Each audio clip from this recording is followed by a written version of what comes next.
Break के बाद रुक करेंगे मध्य प्रदेश और छत्तीसगढ़ बुलेटिन की ओर, जिसमें बात होगी छतरपुर की, जहां चुनावी रंजिश में कांग्रेस नेता हल्के राजा पर हुई ताबड़तोड़ फायरिंग। आगे बात करेंगे दुर्ग की, जहां गोंड महासभा विवाद गहराया, ताला खुलने से हाईकोर्ट तक पहुंचा मामला। ऐसी तमाम खबरों पर आइए विस्तार से डालते हैं नजर। छतरपुर के मलिया तिराहे के पास कांग्रेस के पूर्व प्रदेश एवं जिला महासचिव महूम सिंह के अज्ञात बदमाशों ने अंधाधुंध फायरिंग कर जानलेवा हमला कर दिया, जिसमें वे गंभीर रूप से घायल हो गए।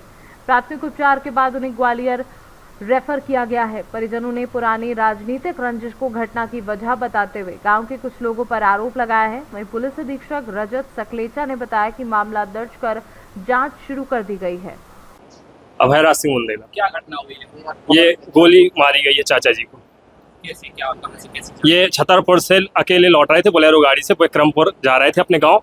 इमलिया तिराहे के पास पे इनको रोका गया 4 गाड़ियों द्वारा, Scorpio and white, Scorpio and black, white Bolero और एक और कोई अन्य गाड़ी थी। 4 गाड़ियां थी, जिसमें कि सवार थे लोकपाल सिंह बुंदेला, पिता महेंद्र सिंह बुंदेला, वीरेंद्र सिंह बुंदेला, पिता महेंद्र सिंह बुंदेला और अभयराज सिंह, पिता वीरेंद्र सिंह और ये क्या नाम है इसका, सत्यम सिंह और एक नितेश करके है कोई। ये लोग गांव के ही हैं, सारे ठाकुर हैं और इन लोगों ने रोका, फायरिंग की। इसके बाद फायरिंग हुई, इसमें पिस्टल के फायर किया लोकपाल सिंह ने, 315 का फायर किया वीरेंद्र सिंह ने और सभी लोग अन्य लोग भी अन्य हथियार लिए थे, सब लोगों ने फायरिंग की है। हाँ, लाइसेंसी हथियार उपयोग किया गया है वीरेंद्र सिंह के द्वारा। राउंड फायर 6-7 फायर लगे हैं। घटना की वजह पुरानी रंजिश तो ऐसा है कि चुनाव है, गांवदारी में थोड़ी बहुत चलती रहती है। बाकी तो यही है कि राजनीतिक वो समझ लीजिए। आरोपीगढ़ कौन सी पार्टी से जुड़े हुए हैं? आरोपीगढ़ भाजपा से जुड़े हुए हैं। अरविंद पटेल की बहुत खास है, जिसमें कि सत्यम बुंदेला है जो वो अभी भी फरार है। हाँ, बहुत ही ये निंदनीय है और बेहद ही चिंताजनक बात है कि हमारे कांग्रेस पार्टी के निष्ठावान, बहुत ही वरिष्ठ कार्यकर्ता, बहुत ही वरिष्ठ नेता, महासचिव हैं जो, उनके ऊपर गोलियां दागी गई हैं सरेआम, दिन में, दोपहर के समय में लोगों ने घेर के उनके ऊपर फायरिंग की है और उनको अभी अस्पताल लाया गया है, उनका इलाज चल रहा है। डॉक्टर से अभी मैंने बात किया है, अभी तो वो स्टेबल बता रहे हैं उनकी हालत। बाकी हम सब लोग दुआ कर रहे हैं कि वो जल्द से जल्द ठीक हो जाए और उनको सही उपचार मिले। किसके द्वारा गोलियां?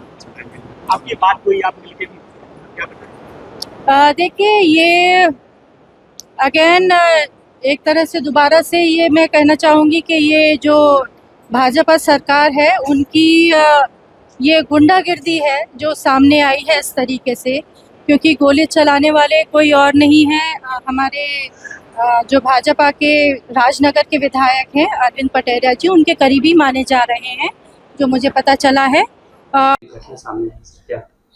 राजनगर थाना क्षेत्र में विक्रमपुर के रहने वाले महूम सिंह अपनी गाड़ी से चला कर कहीं जा रहे थे। उसी दौरान उनको आगे पीछे से लगभग 2 से 3 गाड़ी और 7 से 8 लोग आए और उनके द्वारा गोलियों का और बेसबॉल के बैट का उपयोग करते हुए इन्हें घायल किया गया। जो घायल हैं उनको लगभग 2 से 3 गोली लगी है, जो भी डॉक्टरी इलाज चल रहा है और डॉक्टर्स के द्वारा उन्हें ग्वालियर रेफर किया गया है। पुलिस की टीम वहाँ पहुंची और जो आसपास के लोग हैं उनसे पूछताछ कर रही है। शीघ्र ही लोगों को चिन्हित किया जाएगा जिन्होंने ये घटना कारित की, FIR की जाएगी और इनको शीघ्र गिरफ्तार किया जाएगा। क्या वजह सर सामने आ रही है? अभी तक चूंकि प्राथमिक स्तर की जांच चल रही है और लोगों के अलग अलग बयान आ रहे हैं, लेकिन इनका कहना है कि कोई एक पुरानी रंजिश भी है और कुछ लोगों पे शक भी है, तो उसी के आधार पर जांच को आगे बढ़ाया जा रहा है और शीघ्र ही इसमें कार्रवाई की जाएगी। क्या सर घायल ने कुछ नाम भी बताए हैं? अभी घायल के पास पुलिस की टीम गई है, चूंकि उनको अभी तत्कालिक रूप से रेफर किया गया है जब ग्वालियर, तो इसके लिए उनसे जैसे भी जो भी बिंदु पता चलेंगे या उनके परिजनों से जो पता चलेगा उसके आधार पर अग्रिम कार्रवाई की जाएगी। छतरपुर से सीनियर संवाददाता कुलदीप सक्सेना की रिपोर्ट। दुर्ग में केंद्रीय गोंड महासभा से जुड़ा विवाद अब हाईकोर्ट तक पहुंच गया है, जिससे जिले का माहौल गर्मा गया है। 7 मई को कमलेश ध्रुव के नेतृत्व में एक पक्ष द्वारा कलेक्टर को ज्ञापन सौंपने और गोंडवाना भवन का ताला खोले जाने के बाद विवाद बढ़ा, जिस पर आपत्ति जताते हुए मंगलदास ठाकुर ने हाईकोर्ट में याचिका दायर की। सुनवाई के बाद हाईकोर्ट ने यथास्थिति बनाए रखने का आदेश दिया है। इसके बावजूद आदेश के पालन को लेकर असंतोष जताते हुए ठाकुर समर्थकों ने कलेक्टर कार्यालय पहुंचकर प्रशासन से न्यायालय के निर्देशों का पालन सुनिश्चित करने की मांग की है। 12/10/2025 को जो चुनाव हुआ था उसमें फर्जीकरण और गलत लोगों से चुनाव करवाया गया। उसका हमने अपील किया, शिकायत किए और 8/1/2026 को उस चुनाव को रद्द कर दिया, शून्य कर दिया और आदेश दिया कि दूसरा चुनाव करो। तो जब दूसरा चुनाव कराए तो उसमें जितने भी हमारे संरक्षक सदस्य हैं, हमारे आजीवन सदस्य हैं और संरक्षक सदस्य इन लोग जो हैं ये हमारे वैध मतदाता हैं, उनके द्वारा चुनाव कराया गया। उसमें मैं अध्यक्ष बना, मुझे अध्यक्ष बनाए। फिर इन लोग अपील किए तो उसको अपील को अमान्य कर दिए, माने नहीं। मुझे ये इस बात का बड़ा ये खेद लगता है कि फर्म एंड सोसाइटी ने 81 दिन बाद जब सेक्रेटरी ने एमडी ठाकुर के चुनाव को वैध माना तो उसके नीचे का जो अधिकारी है वो अमान्य कैसे मानेगा। उसी बात को लेकर के हमने हाई कोर्ट में अपील दायर किए तो इस पर हमको तुरंत स्थगन मिल गया और उसी स्थगन का पालन करने के लिए हम कलेक्टर महोदय को ज्ञापन देने के लिए यहाँ उपस्थित हुए हैं। और यहाँ क्रोशित रैली जो निकला गया है उसका तो ये है 7 तारीख को कमलेश ध्रुव और उनके जो ग्रुप वाले हैं उन्होंने हमारे समाज के मुखिया के लोगों का पुतला दहन किए और यहाँ पर 4 घंटे तक चक्का जाम किए, जो पूरे दुर्ग शहर के लोग परेशान रहे हैं। और हम लोगों ने जब ये लोग हमारे खिलाफ पुतला दहन कर सकते हैं तो हमारे समाज के लोगों ने कहा कि हम प्रदेश भर के आएंगे और हम लोग भी इन लोगों को, जैसे कमलेश ध्रुव है, संगीता सोरी है, मनहरन है और मरई है, इन लोगों के खिलाफ में यहाँ पर पुतला दहन किया गया और हम लोगों ने ज्ञापन देने के लिए कलेक्टर के जा रहे थे। ज्ञापन देने के दौरान अधिकारियों का क्या कहना है, क्या आपकी बात सुनी जा रही है? ये दोनों अधिकारी जो है ना, केंद्रीय एवं धमदा गौड़ आदिवासी गुरु समाज महिला अध्यक्ष और हमारी समाज जो है परिकाष्ठा, ये तो बड़े दुख की बात है। हम भी माने इस चीज को मानते हैं कि आज आदिवासी समाज जो है 2 गुटों पर, लेकिन 2 गुट होने का वजह भी है और हम सच्चाई की लड़ाई लड़ रहे हैं क्योंकि हमारा जो बैलाज बना हुआ है वो आजीवन सदस्यता के आधार पर ही अध्यक्ष पद पर चुनाव हो सकता है। जो सदस्यता अगर वो नहीं ले सकता तो मतलब नहीं है उसका, तो वो चुनाव नहीं लड़ सकता। लेकिन इस चीज को हमने, हमारी भी गलती, वहां पर हमने उस समय कोई ये नहीं देख पाए। चुनाव आनंद फानन हुआ, जैसे भी हुआ वैसे कहना चाहेंगे हम हुआ। और उसके बाद जब चुनाव की वोटिंग आई तो उसमें कमलेश्वरी नहीं जीते, लेकिन जब छानबीन की गई तो उसमें ना उसकी गलतियां पाई गई। एक बेमेतरा जिला में एक अध्यक्ष जो धमदागढ़ का अध्यक्ष है, मतलब समाज से अपने बेमेतरा जिला से अध्यक्ष है, लेकिन उनको हटा करके ये जीवराखन, क्या नाम है उसका, है ना, उन्होंने अपना अध्यक्ष। आप लोगों की मांगे क्या है जो पहुंचे हुए आप लोग कलेक्ट्रेट, क्या चाहते हैं? हमारी मांग है कि हम संविधान के तहत लड़ाई लड़ रहे हैं, है ना। लड़ाई हम संविधान तहत ही, लड़कों की संविधान तहत से ही चुनाव होता है और हम संविधान से यही प्रार्थना करना चाहेंगे कि हमको चाबी सौंपा जाए, ना कि गलत लोगों के हम हाथ में जाए। आपका परिचय बताइए। श्रीमती चंद्रिका ठाकुर, धमदागढ़ अध्यक्ष महिला प्रभाग।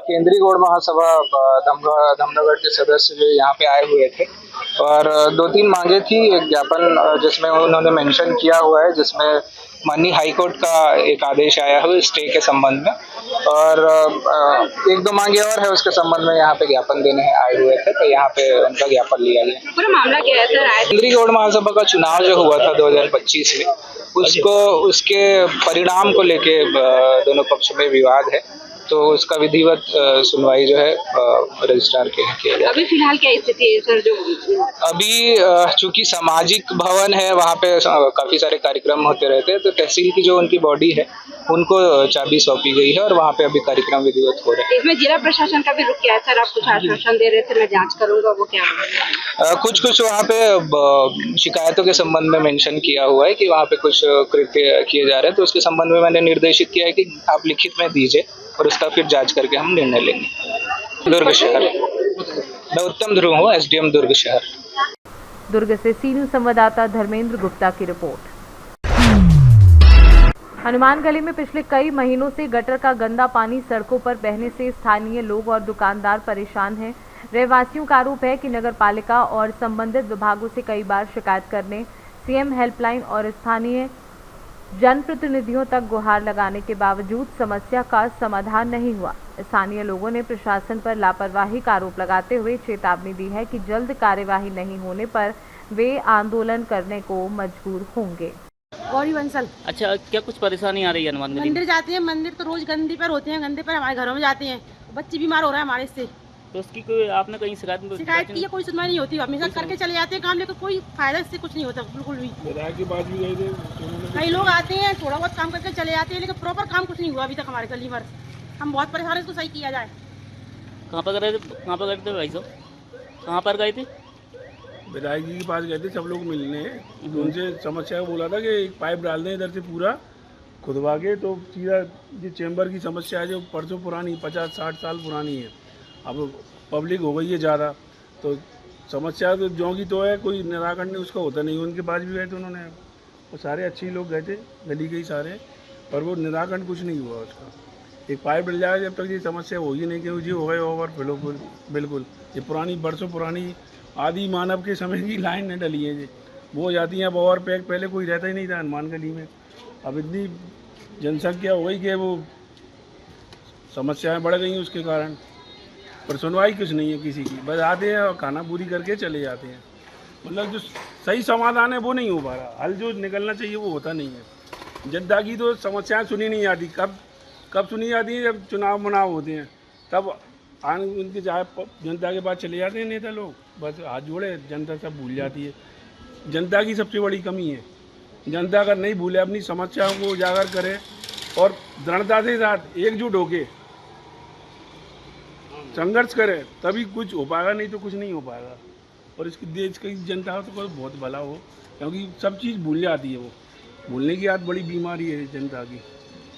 भाई साहब क्या नाम है आपका? मेरा रिंकल सिंगल। अच्छा रिंकल जी, क्या कुछ परेशानी आ रही है? क्या कौन सा वार्ड है? मेन बाजार है, बिल्कुल मेन फ्रंट बाजार से लगा हुआ बाजार है, 24 घंटे का ट्रैफिक है और गटर की लाइन यथावत बह रही है, कोई सुनने वाला नहीं है। सीएम हेल्पलाइन लगा ली, पार्षद महोदय से बात कर ली, कहीं कुछ नहीं है, इसका निराकरण ही नहीं हो रहा। नेक बुक कर जाते हैं जरा बहुत कुछ और 3 दिन बाद वहीं की वहीं, और सभी लोगों को कहीं कोई मंदिर जा रहा है, कोई मेला कहीं कुछ जा रही है, कोई दुकान खोल रहा है, सभी के पैर बिगड़ के जा रहे हैं, कोई सुनवाई नहीं है।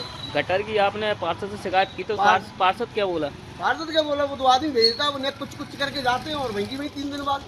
सीएम हेल्पलाइन से क्या अभी तक कुछ नहीं हुआ? कुछ नहीं हुआ, कोई निराकरण नहीं हुआ सीएम हेल्पलाइन का। क्या समस्या है भाई? तो समस्या ये है कि जो हनुमान गली में एक गटर बह रहा है, जो कि बड़े बड़े जुलूस जो माधव चौक से निकलते हैं, उसका डाइवर्जन का रास्ता और प्रमुख बाजार को भी हमारी हनुमान गली जोड़ती है।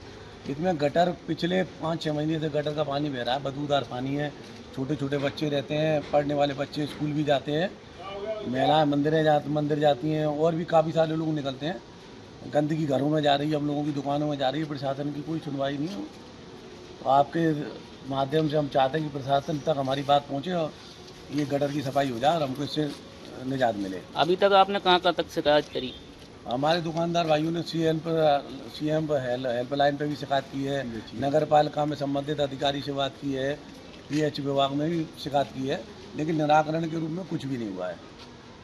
शिवपुरी से सीनू संवाददाता ऋषि गोस्वामी की रिपोर्ट। मध्य प्रदेश और छत्तीसगढ़ बुलेटिन में फिलहाल के लिए इतना ही। देश दुनिया की बाकी खबरों को जानने के लिए आप देखते रहिए सी न्यूज़ भारत।